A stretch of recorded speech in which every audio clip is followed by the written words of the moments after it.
Started at zero and very quickly started closing clients with a lot of the systems, immediately closing deals within the first, couple of weeks. Got to the 15K a month mark in like 45 days and then continued scaling up. Just last month, working with waterproofing companies, we broke the 40K a month mark. Are stuck below that level right now. What do you feel like the biggest levers that you pulled were that allowed you to accelerate to 40K a month so quickly? I think the biggest thing was just making decisions quickly and moving quickly. Compared to the first time around when we were building an agency, you're kind of moving slowly, you're a little uncertain about a lot of stuff. This time we knew regardless if we're certain or uncertain, we just got to go through it fast. Yep. Okay, Jackson, Nick, what's going on, ladies and gents, or gentlemen? How are we doing? Good, doing good. Good. Well, for the people that don't know you, if you can just give us a background check of, who you are, what you do, what kind of agency you run. Well, yeah, if we can start off with just an intro of who you are, what you do, and that'd be great. Big thing with us was I think start of July, we wanted to start a brand new agency and document scaling it up. And we were like, okay, how can we go about doing this as efficiently as possible? So we're like, let's find somebody who knows what they're doing. They've already done it, scaled to a level where most agency owners haven't been to, who can provide us a lot of value. So we went to Cam pretty much immediately when we started this quote unquote challenge of scaling this brand new agency up, and started at zero and very quickly started closing clients with a lot of the systems because we had general knowledge already. We scaled an agency before, but not to the levels that Cam has at all. And so we started implementing a lot of his systems immediately closing deals within the first, couple of weeks, closing quite a bit. Got to the 15K a month mark in like 45 days, and then continued scaling up to where, just last month, working with waterproofing companies, we broke the 40K a month mark, implementing a lot of his stuff pretty much throughout the whole process in all avenues of the business to speed up the scaling. And yeah, we're just going to keep using it to scale up to 150K a month mark with this. But yeah, that's kind of a brief overview of the agency and why we started it and what the main roadmap has been so far. Boom. I love to hear it. So just so I'm clear, and obviously when you came in, the challenge was you wanted to get up to 6 figures a month as soon as humanly possible. Getting closer, nearly there, like 40% of the way. So I'm just trying to remember, when did you guys start this challenge? Was it, like 4 months ago? Maybe a little bit? Correct if I'm wrong. Like 4.5-ish now, I think. So yeah, 4.5 exactly. Right. So in a span of like 4.5 months, obviously you guys had experience coming in. You got to 40K from zero. What do you feel like, for people that are watching this that are stuck below that level right now, what do you feel like the biggest levers that you pulled were that allowed you to accelerate to 40K a month so quickly? Yeah, I think, at least from my perspective, I think we'd already made money online. We'd already scaled to, multi 5 figures a month with the agency. So we're already aware of the time and effort and consistency that goes into it, to where we were aware that we're going to make mistakes. We're going to fuck stuff up.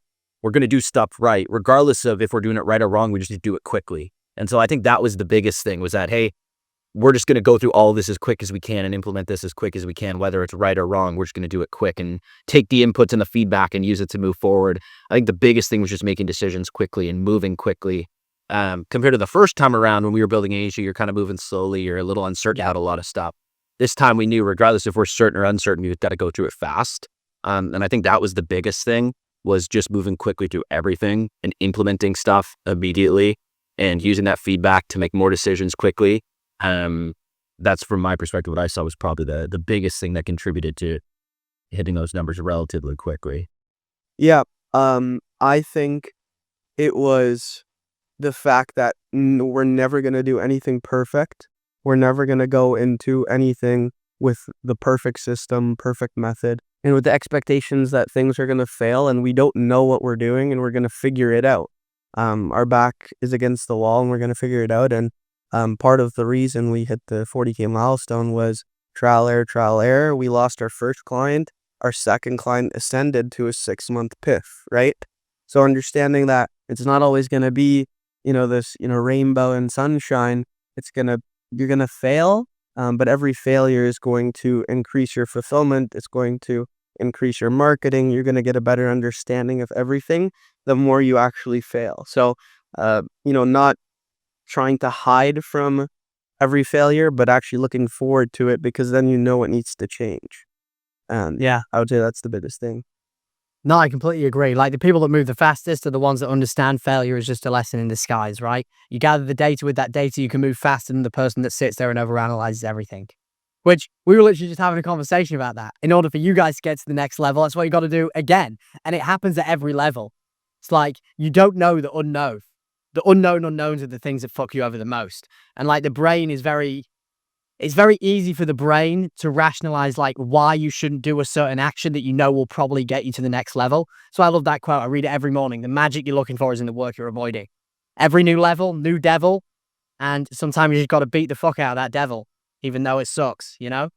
So going from, you mentioned you hit 40K last month. You guys surprisingly actually aren't spending that much on ads. So my assumption is, correct me if I'm wrong, have you done pretty solid at building up like some pretty decent MRR? What does that split look like right now?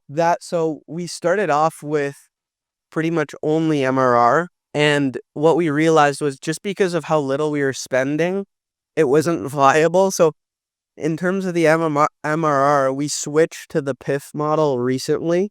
So our last couple closed deals were PIFs. But now that we kind of understand we're spending less than $70 a day on ads, I think the split right now with active clients on MRR is like 20% PIF, 80% MRR, maybe 60-40, which is, we're prioritizing more cash up front now so that we could plug it back into ads and then maybe resume back in the referring model. I mean, I think it's really the best way to do it, right? Like, I don't see any net downside. People argue like, what's better, MRR paid in fulls? But at the end of the day, if you can control and manage your cash flow effectively, you have good finance management systems. At the end of the day, the only reason it would fuck you is if you just spend all your money and you have no idea what you're spending it on, Otherwise, you just pull cash forward 3 months, you reinvest more into ads, you make more money on the front end, there's no downside, you buy your attention. Worst case, the client gets hit by a bus, God forbid anything bad like that happens. You get paid up front for their attention, whether you like it or not. So that's why I'm a fan of it personally. Cool. Yeah, exactly. So they're still retaining. They're still going to pay again in 3 months, right? It's not like it's one time. They're quarterly recurring, aren't we, at that point? Yeah, and on top of that as well, like clients, when you get a paid in full for like 90 days, 4 months, 6 months, clients see the results on a longer time horizon too, which is really important. Like instead of them coming in on a monthly, usually the shorter the billing cycle, the more short-sighted the client is. Where if you get them in on like a bi-weekly, a monthly, they start looking at, have I made a return on investment in 4 weeks' time? Which most of the time isn't probable. Where you have 90 days, especially if you're in an industry like yourself, where my assumption is the ticket size is quite high, the sales cycle is a little bit longer, they might not see an immediate ROI in the span of a week. It might take a little bit longer for some of these deals to follow through, right? Oh yeah, for sure. And we set the expectations clearly that it's very rare that they'll be making a ton right out the gate. But we've had guys where first month they'll make a couple thousand profit, and then second month they'll make 150K front end. And so the first month, is all the slowest. And setting the timeline for being 90 days, huge difference compared to just month to month for sure. Yeah. So I guess coming into the program when you guys were first starting out, what do you feel like the thing is that's helped you the most out of everything inside of the program, out of everything you've been through? Because obviously we've got a shit ton of stuff in there. There's no way you're going to get through everything. Specific part of it itself, and it's more so just how in depth each individual thing is that you need. Like really whatever it is that you're kind of looking for at the time, you just go in, there's like an hour and a half in-depth module on it, right? To where pretty much breaks it down with everything you need, all the systems laid out, very easy to follow and implement. And I think that's probably the biggest thing, was just if there was ever something where like, hey, what's the best way to go about this? Rather than spending time trial and error, you just go find it, watch the video, implement it, and then you're pretty much good to go. And I think it's just the ease of that, being able to find something that covered exactly what you needed for pretty much anything in the business, and then just implementing it exactly as you'd had it and just having it work pretty much right away. I think that was probably the biggest thing for me, at least. For any time that happened, is just easy to go in, find the module, watch it, implement. I would say to me, it's the learning curve, because there's so many unknowns in the agency space and everything is covered. Jackson and I have invested like pretty much over 6 figures in mentorship and consulting. And it's very clear that in License and Scale, you can tell when somebody's actually scaled their agency to multi 6 figures. Like it's very clear.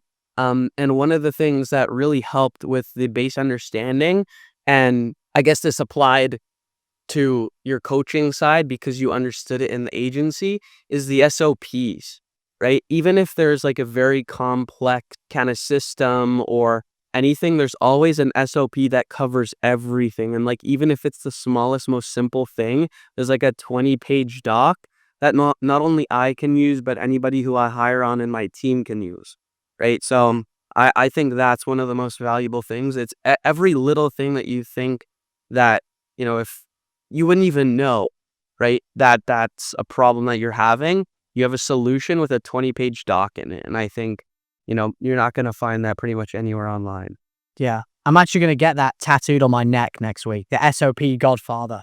It's going to go all across the neck. I fucking am. The SOP Godfather. And yeah, just 'cause I've seen some of your YouTube videos before, right? With how in depth you go with the SOP. That was the big thing for us, was like, we were already big on like, hey, making sure we have everything organized and SOP and stuff. Dude, on another level to where, like, I'd pay just for your SOP structure on how you go. The biggest thing threw us in right off the bat was just how systemized you have everything.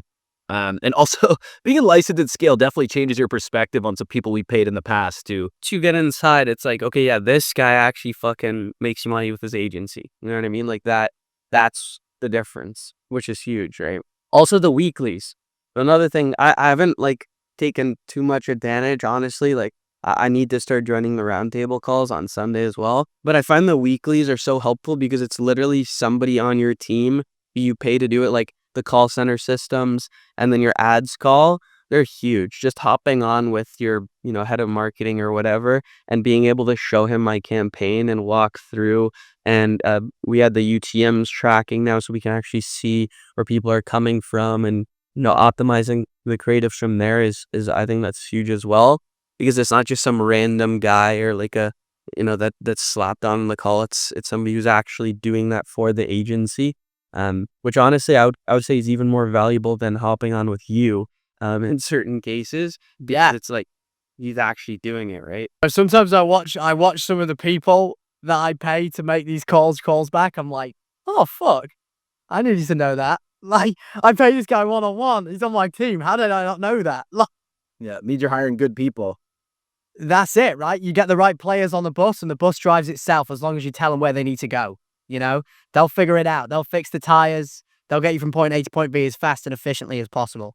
So, looking into the future now, you guys are at 40K now. I know you said between around the 30, 40K mark. What levers, and I know we were just discussing this, but just for the people watching who are in that range right now, we were just having a conversation about exactly what you guys need to do to get to 6 figures a month. Can you explain exactly what levers you need to pull? This is also to hold you accountable so you can internalize exactly what you need to do as well. So what levers are you going to pull to get to 100K? So first step is setter, because we haven't been on dialing. And then once we have a setter in place, which is going to be same day, essentially, like literally today, spend more. Triple, quadruple our ad spend. Like Cam said, if we're not getting scared, then it's not enough. So get up to like 300, 350 a day from 70 a day. And then once we have the setter and ad spend increase, a shit ton of clients coming through, replace myself from client success, get a CSM in there. And then from there, sales rep, once we're at like 50 to 70K in recurring for closer. Boom. Those are the least set. And then 100K a month, 100K a month. Then we get there. Then we have another one of these, and then we celebrate. Yeah.